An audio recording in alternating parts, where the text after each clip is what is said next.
আপনার কপালে, আপনার ভাগ্যে যিনি আছেন তার জন্য সবটুকুন ভালোবাসাকে আপনি জমিয়ে রাখবেন। আপনি জানেন আপনার জীবনে, বৈবাহিক জীবনে একজন সঙ্গিনী আসবেন, এটা এক্সপেক্টেড। কিন্তু আপনি এখন থেকে যদি কোথাও প্রেমের নামে অবৈধ সম্পর্ক করেন, অবৈধ রিলেশন করেন, হারাম সম্পর্ক স্থাপন করেন, তাহলে দিন শেষে আপনি কিন্তু আপনার সেই হবু স্ত্রীর সাথে বিশ্বাসঘাতকতা করলেন। একজন নারী হিসেবে আপনি যদি কোনো ছেলের সাথে অবৈধ সম্পর্ক করেন জাস্ট সময় কাটানোর জন্য, জাস্ট টাইম পাস করার জন্য, তাহলে আপনি আপনার সে হবু স্বামীর সাথে বেঈমানি করলেন, আপনি তার সাথে বিশ্বাসঘাতকতা করলেন। গোটা পৃথিবী বলবে আপনার যৌবনকে আপনি এনজয় করেন, আপনি যৌবনের উচ্ছলতায় হারিয়ে যান, আপনি ভোগ করেন। ইসলাম আপনাকে বলবে আপনি কন্ট্রোল করেন, আপনি নিজেকে নিয়ন্ত্রণ করেন, তারুণ্যে যেন কালিমা না লাগে। আমাদের মুখতার ভাই বিবাহ সম্পর্কে বলছিলেন, একজন মুসলিম তরুণ তার তারুণ্যে মনে চাইলো আর কোনো পাপাচারে লিপ্ত হয়ে গেলেন, আল্লাহর অবাধ্য হয়ে গেলেন, বিবাহ বহির্ভূত কোনো সম্পর্কে জড়িয়ে পড়লেন। এটি কোনো মুসলিমের সাথে অন্তত যায় না। একজন মুসলিম তরুণ এতটা ঢিলা হওয়া উচিত না, যেখানে খুশি সেখানে তিনি কাত হয়ে গেলেন, সেখানে তিনি এঙ্গেজ হয়ে গেলেন, নত হয়ে গেলেন। এটা মুসলিম তরুণের সাথে অন্তত যায় না। বিশেষ করে কোনো মানুষ বিবাহিত লাইফে থাকলে, তিনি যুগলবন্দি জীবনে থাকলে অন্য কারোর সাথে সম্পর্ক রাখাটাকে গোটা পৃথিবীর সকল সমাজ খারাপ মনে করে। এটাকে মনে করা হয় নীতিহীনতা, যে তুমি একজন স্ত্রী থাকা সত্ত্বেও আরেক নারীর প্রতি কেন আসক্ত, স্বামী থাকা সত্ত্বেও আরেক পুরুষের প্রতি কেন আসক্ত, এটাকে গোটা পৃথিবীর মানুষ দোষের বিষয় মনে করে। নবী করিম সাল্লাল্লাহু আলাইহি ওয়াসাল্লাম যে জীবন দর্শন আমাদেরকে দিয়ে গেছেন সেটা এর চাইতে আরো কয়েক ধাপ এগিয়ে। সেটা হলো আল্লাহ আপনাকে যে তারুণ্য দিয়েছেন, এই তারুণ্যের সবটুকুন ভালোবাসা আপনি জমিয়ে রাখবেন আপনার সে জীবন সঙ্গিনীর জন্য।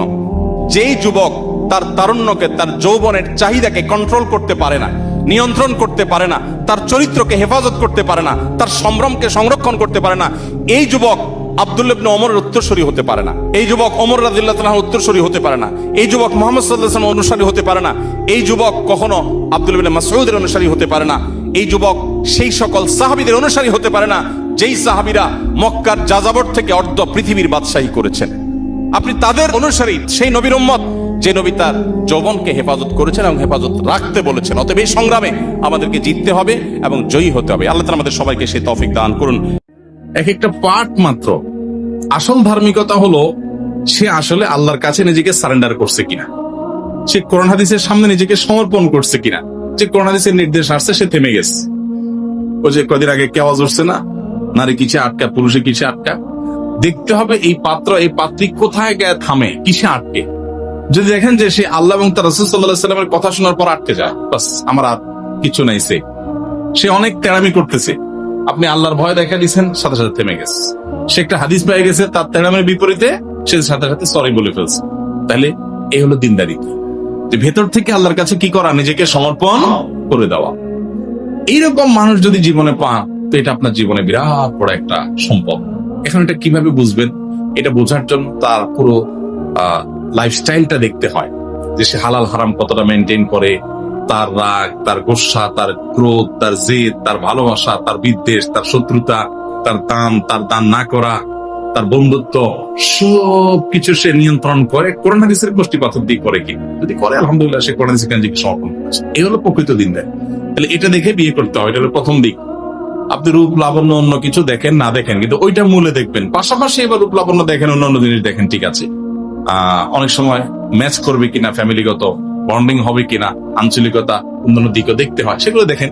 কিন্তু মূল বিষয় দেখবেন কি, দিনদারিতা, ধার্মিকতা আছে কি নেই। এই ধার্মিকতা বুঝতে গিয়ে অনেক সময় অসুবিধা হয়। অনেক দিন মেয়ে ছেলে নামাজ পড়ে, দাড়ি রাখে, টুপি একটা দিছে, জুব্বা পরে, মনে করছে দিনদার, তলে তলে যায় দেখে যে চরিত্রহীন। আবার মেয়েরে বোরকা পরা দেখছেন, মাদ্রাসা পড়া দেখছেন, এরপর দেখলেন যে দুটোর সাথে সম্ভব, অথবা দিনের ধারে কাছে নেই।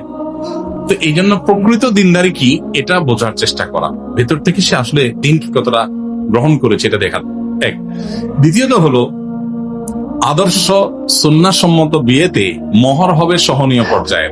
মেয়ে পক্ষ জুলুমের মহর ধরবে না, সহনীয় পর্যায়ে মহর ধরবে। যে মহরটা ছেলে দিতে পারে, যৌক্তিক 10 লাখ 20 লাখ ধরলো, ছেলেরে আপনার মুড়ির মতো ভাজলেও 10,000 বাইর হবে না। তাহলে কি লাভ হবে? মোহর ধরবেন সহনীয় এবং যৌক্তিক, যেটা ছেলে দিতে পারে। দিতে পারবে না অযৌক্তিক মোহর ধরে বসে থাকেন, এটা হবে না, এটা সুন্নাহ সম্মত না। নবী সাল্লাল্লাহু আলাইহি ওয়াসাল্লামের বহু হাদিস আছে এই প্রসঙ্গে, সাহাবা ইকরাম থেকে অনেক হাদিস বর্ণিত আছে। ইন্না আযমান নিকাহে বারাকা আইসারুহা মাউনা, যে বিয়ের খরচ কম হয়, মহরের পরিমাণ সহনীয় হয়, সহনীয়, কম বলতে সহনীয়, কম না, সহনীয়, সে বিয়ে বরকতময় বেশি হয়। এজন্য আজকাল দেখবেন যে মোহরের ফিগার বিশাল বড় বড়, কিন্তু বিয়ে টিকে না, তাই না? মানে মনে করে যে বেশি মোহর দিলে বিয়ে টিকবে, আরো টিকে কম বড়। এই জন্য মোহর সহনীয় হওয়া দরকার। 2, 3 নম্বর হলো যৌতুক মুক্ত বিয়ে করা। যৌতুক ছেলে চায় না, মায়ে চায়, বাপে চায়, চাচা চাচিরা খোঁচায়, প্রতিবেশীরা বলে, এলাকাবাসীরা বলে, এই জন্য ছেলে অনেক সময় চুপচাপ থাকে। এক্ষেত্রে স্ট্রং হওয়া যে না, যৌতুক চুল পরিমাণ যৌতুক আসতে পারবে না, যৌতুক মুক্তই হতে হবে বিবাহ। এই দেশে যৌতুকের যে অভিশাপ, এটা দেশের রগে রগে, শিরায় উপশিরায় ছিল এদেশে।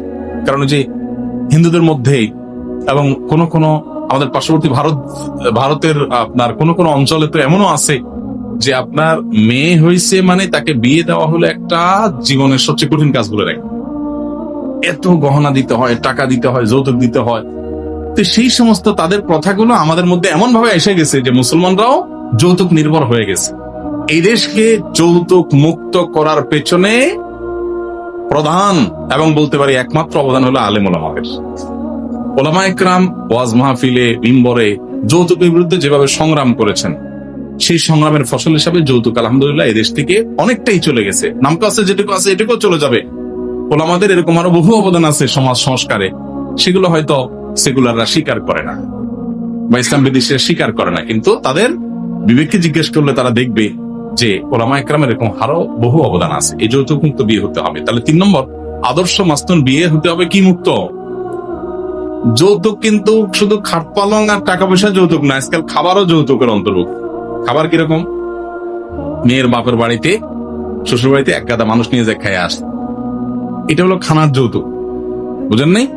আপনি টাকা পয়সা নেন না, খাট পালং নেন না, কিন্তু 200-300 লোক নিয়ে যায় বেচারার বাসায় খায় আসে। বেচারা সুদে টাকা নিয়া বিভিন্ন ভাবে লোন করে আপনার 200 মেহমান খাওয়ান লাগতেছে, 300 মেহমান খাওয়ান লাগতেছে।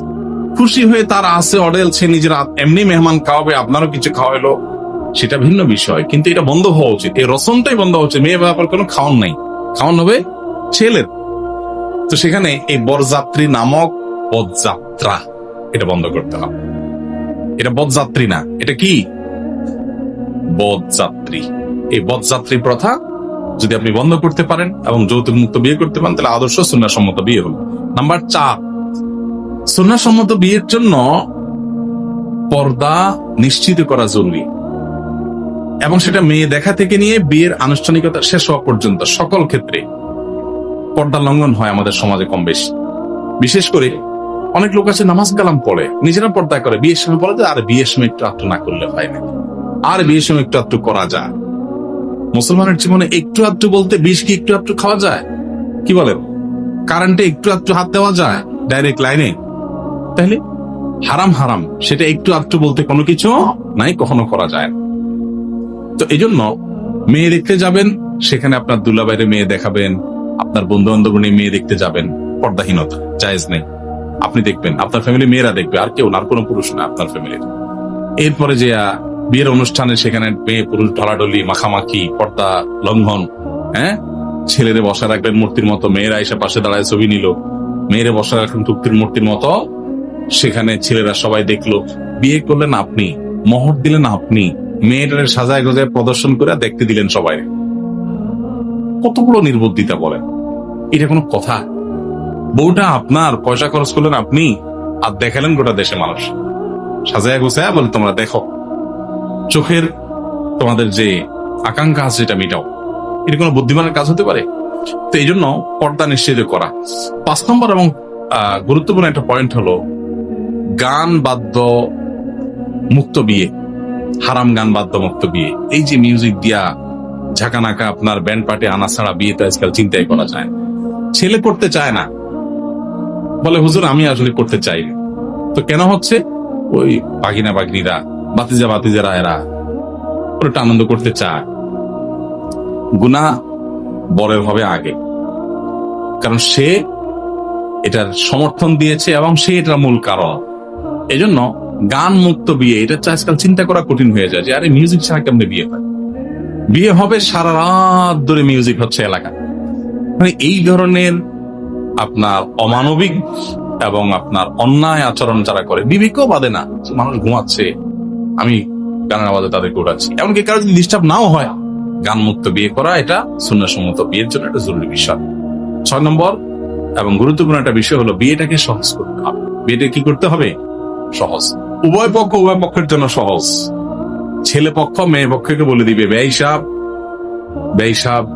বেঈন সাহেব, আরো যে সাবরা আছেন শুনে রাখেন, কোনো টেনশন নিবেন না, কোনো দোষ দরাদরি নেই। বাস আপনারা আপনাদের মতো চেষ্টা করবেন ভালো করার, আমরা আমাদের মতো চেষ্টা করবো। বিয়েতে দোষ দরাদরি এত বেশি হয়, এটা হয়েছে কেন, ওইটা খাইছে কেন, এটা এদিক পাকা হয়েছে কেন, ছেলের পক্ষ মেয়ের সাজার মধ্যে এইটা দিল না কেন, ওই আইটেম বাদ হইলো কেন, ছেলে পাকা হয়ে বসছে কেন, সোজা হয়ে বসছে কেন, এই কথা বলছে কেন, ছেলের বাপে দেরি করছে কেন, মেয়ের বাপের কথা ঠিক রে বাপ রে বাপ, অমুকরে আগে বলছে কেন, তমুকরে পরে বলছে কেন। মনে করেন দাওয়াত দিছেন, তো দোষ ধরবে, দাওয়াত দিছেন সেই কবে বলে রাখছেন আর একটা মনে করার নেই, আবার মনে করাইছেন, দোষ হবে যে ভাই বলছেন তো একবার, এতবার বলার তো কিছু না, একটা বিয়া আর বলেন নাই তো কথাই নেই, ভাই বলেনই নাই, আমাদের মানুষ মনে করে।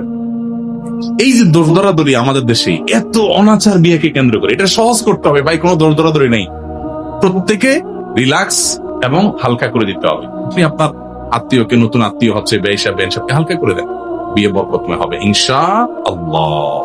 আল্লাহ তাআলা আমাদেরকে সুন্নাহসম্মত বিয়ে সম্পন্ন করার তৌফিক দান।